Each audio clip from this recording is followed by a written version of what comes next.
New Year's resolutions. Do you any day of the week on a Thursday at 5 p.m. Go on the vacation you want to take any time of the year. You want to lose weight?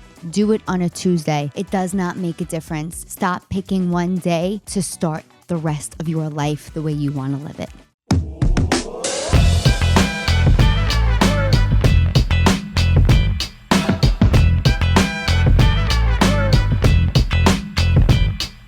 Cawfee Talk. Good morning, everybody. Welcome to Cawfee Talk with Tara Cannistraci. I hope you had a great holiday. If you celebrated, for those who had a rough holiday, sorry, thinking of you, love you, hope things get better. Just a quick reminder, I am going on tour January 9th. That'll be starting off in North Carolina. Then I hit Canada, and all the other shows are listed at tarajokes.com. Also, I got my merch, Cawfee Talk merch. I got the mugs out and new Bronx Barbie merch, which I will start rocking on these pods once my order comes in. What I wanted to talk to you today, because it is December 30th. So if you're listening to this podcast before tomorrow, which to me, I'm going to be honest, New Year's Eve is always a little depressing, like more so than any other kind of holiday that could make you melancholy. I just have never been into it. In fact, if I wasn't working, I probably would just want to be home, very quiet in this room with my pink pillows and my TV and my Christmas tree that's still lit up. And I would want to celebrate very quietly. I'm not into the big parties and all that other stuff. I'm just not into it. But again, because I'm working, I'm going to somewhat celebrate it. I've celebrated it that way the last few years. But it doesn't make a difference where I am and who I'm with. For some reason, that countdown is a little anxiety-inducing to me. Like once that clock starts to get down to that minute and then that last 10 seconds, I'm not hype. For whatever reason, I get kind of sad. Really, to be honest, it's the end of a year. You do a lot of self-reflecting, and I get that's where New Year's resolutions come from, and it's supposed to be a really good thing that you're working on yourself or you're trying to do something better. But I feel like that should happen at any time in our lives. Like I saw this quote, it was like, don't wait for a Monday, don't wait for January 1st, don't wait for 5 p.m., especially to have a drink. Just kidding. But I think that we are constant works in progress, and I hate to think that we're waiting for one day in the year to start working in ourselves or improving ourselves or doing what we want to do. Let me tell you something. There is never a good day to start anything, because you're still, number one, it's hard to start. And I did a whole podcast on that. So I think if, you are working towards something, great. Does it have to come January 1st? No. I will say this. I have never subscribed to New Year's resolutions. I used to give myself a word.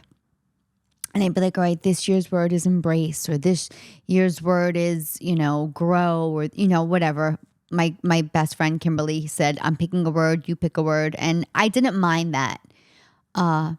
However, I will say that this year has brought so much change for me. Probably some of the hardest changes of my life, career-wise especially. I had to take charge. I had to make decisions for myself that I thought were best for me and kind of me only in these situations, because I thought it was the only way I was going to be successful in this business. I got to be honest, guys, if you're listening to this podcast and I've gotten a bunch of messages that are so sweet that you say you guys love them, it's really hard to sit here and do this and pour my heart out or try and find another way to connect to you guys. And it's sometimes feels like I'm talking almost to no one, even though you guys respond, right? It's like I want so much to connect with you. And I'm so grateful for everyone who's subscribed to me, really, and who has followed me and come to shows or sent me nice words, because I may get on that stage alone by myself. I stand there, but it took so many people to actually get me on that stage, and it does not fall short on me for a second. I always joke, I go, it takes a village to raise a comic. And that's really how I feel, in this business. So like I said, it's hard. I would have liked to start this, I would have loved to say, oh, let's start the podcast January 1st. Instead, I think I started it some weird Monday in September. So again, like I said, this year has brought about a ton of change for me. You guys have witnessed some of the change. You see the shows, you see other people that I'm working with now. So you're witnessing the changes, that I'm going through. I've talked on this podcast about thinking about becoming a mother, about IVF. I mean, there's not, at a certain age, I don't think there's ever an easy day. I said to my friend recently, she's like taking care of her parents while she's taking care of her kids. And I'm like, that's a plight that so many people have, after a certain age. But that is a podcast for a whole other day. But I just wanted to say to you guys, in regards to the resolutions, I do think this year, for the first time, again, it's not so much a January 1st thing, but I do think a lot of the lessons I learned, the hard lessons I learned in 2024, I'm going to take with me into 2025. So that's not working with certain people or affiliating myself with certain people, even for opportunity. I have decided I really only need to be around a select few of people when it comes to building this comedy career. And I have to be fully championed and just I have to be around people who support my well-being. And I have had to cut off family members in the past who haven't treated me right, which is a really hard thing to do, especially being a Bronx Italian, right? We're fiercely loyal. We accept almost anything from the ones we love or who love us. But that wasn't the case. At 44 years old, I had to protect my sense of security, my stability, my well-being, my health, my emotional health. So I think going into 2025, I'm going in with gratitude. I'm going to give you the one thing I've been doing that I started this year in December, not in January 1st.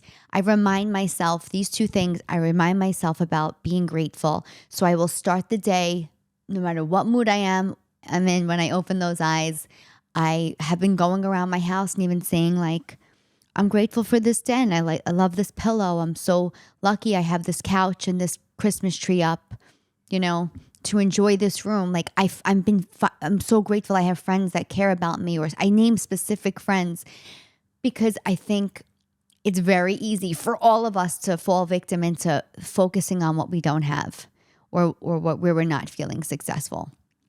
And then the second thing that I've been doing that I'll share with you, besides the being grateful, is I remind myself, this is going to sound so weird coming from a comic, I remind myself to have fun, even right before I get on stage. Like, how lucky am I that I get to do this, that I get to make people laugh? I had somebody come over to me. I don't know if I've talked about this on the podcast, but I had somebody come over to me at one of my shows and I knew something was a little wrong. I think I've said this to you guys. And she said, I'll message you. Thank you so much. You were great. I had such a great time at the show. And I felt like she had really been going through something. And then she had messaged me like a couple of days later and said, hey, listen, I lost a child a few years ago.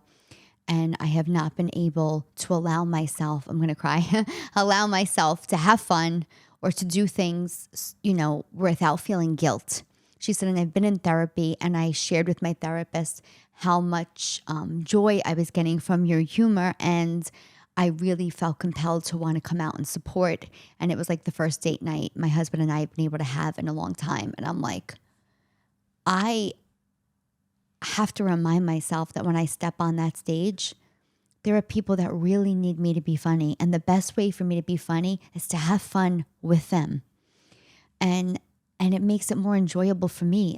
It's comedy. Yes, it's work, but the best part, not the podcast, not filming all day, not all these social media posts I'm putting out, none of it is fun. I'm going to be honest. It's just not fun all the time.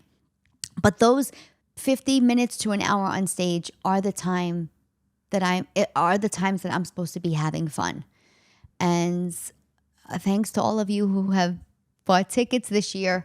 I'm going to get to have fun with you guys. So again, whether you make a New Year's resolution or not, just remember you can start at any time. And I love you, and I'm grateful for 2024. And I hope you stick with me through 2025, guys. I'm going to be bringing guests on the podcast. Woo! I don't know if you're going to like that I changed the formula on a few episodes, but I'm going to be bringing you people I think are good for your soul, whether they're chefs or other comedians, or a whole bunch of different artists. I'm going to be talking real things with these people on this podcast. So let me know, obviously, how you feel about that. But for now, have a great end of the 2024 year. And I look forward to seeing you guys in 2025. To recap, it's going to be North Carolina, Niagara Falls. Then I'll be in Avenel, New Jersey, which is going to sell out. That show is going to sell out. It's very close to Staten Island. My Staten Island peeps, it's as close as I'm getting. I think you guys have bought the majority of the tickets. Then I'm in Poughkeepsie, which I'm really excited about for Valentine's Day. The 15th, I'm in Washington, D.C. Those tickets started selling a lot this week. And then February 26th, it's San Diego. February 27th, it's Chandler, Arizona. My paisans in Arizona, get on that. And then March 2nd, I'll be in Atlanta. March 6th, I will be in Naples, Florida. March 8th is Boca Raton. March 9th is Tampa. And then the list goes on, guys. Make sure you get those tickets at tarajokes.com. Love you. Coffee Talk.